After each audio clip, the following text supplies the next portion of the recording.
पत्नी हो तो ऐसी। बेटा अब खुद कमाने वाला हो गया था, इसलिए बात बात पर अपनी माँ से झगड़ पड़ता था। ये वही माँ थी जो बेटे के लिए पति से भी लड़ जाती थी। पिता के कई बार समझाने पर भी इग्नोर कर देता और कहता, यही तो उम्र है शौक की, खाने पहनने की। जब आपकी तरह मुंह में दांत और पेट में आंत ही नहीं रहेंगी तो क्या करूँगा। बहू खुशबू भी भरे पूरे परिवार से आई थी, इसलिए बेटे की गृहस्थी की खुशबू में रम गई थी। बेटे की नौकरी अच्छी थी तो फ्रेंड सर्किल उसी हिसाब से मॉडर्न थी। बहू को अक्सर वह पुरानी स्टाइल के कपड़े छोड़कर मॉडर्न बनने को कहता, मगर बहू मना कर देती। वो कहता, कमाल करती हो तुम, आजकल सारा जमाना ऐसा करता है, मैं क्या कुछ नया कर रहा हूँ। तुम्हारे सुख के लिए सब कर रहा हूँ और तुम हो कि उन्हीं पुराने विचारों में अटकी हो। क्वालिटी लाइफ क्या होती है तुम्हें मालूम ही नहीं। और बहू कहती, क्वालिटी लाइफ क्या होती है ये मुझे जानना भी नहीं है, क्योंकि लाइफ की क्वालिटी क्या हो मैं इस बात में विश्वास रखती हूँ। आज अचानक पापा आईसीयू में एडमिट हुए थे। हार्ट अटैक आया था। डॉक्टर ने पर्चा पकड़ाया, 3 लाख और जमा करने थे।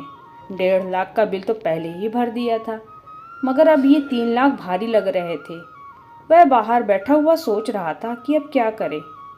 उसने कई दोस्तों को फ़ोन लगाया कि उसे मदद की ज़रूरत है, मगर किसी ने कुछ तो किसी ने कुछ बहाना कर दिया।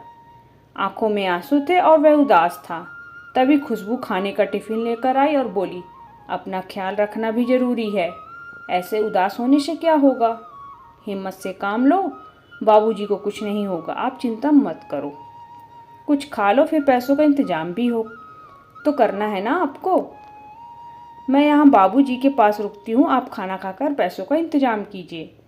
पति की आंखों से टप टप आंसू झरने लगे।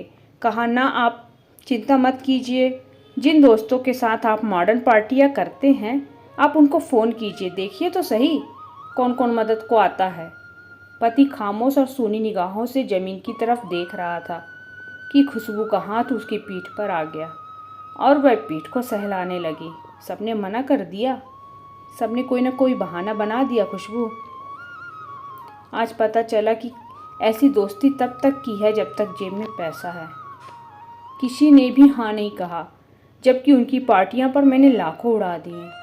इसी दिन के लिए बचाने को तो माँ बापा कहते थे।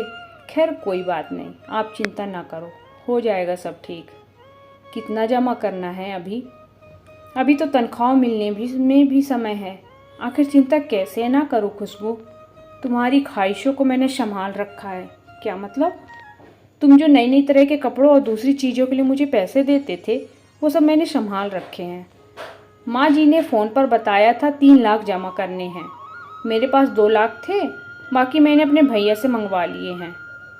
टिफ़िन में सिर्फ एक ही डिब्बा में खाना है, बाकी में पैसे हैं। खुशबू ने थैला टिफ़िन सहित उनके हाथों में थमा दिया। खुशबू, तुम सचमुच अर्धांगिनी हो। मैं तुम्हें मॉडर्न बनाना चाहता था, हवा में उड़ रहा था, मगर तुमने अपने संस्कार नहीं छोड़े। आज वही काम आए। सामने बैठी माँ के आंखों में आंसू थे।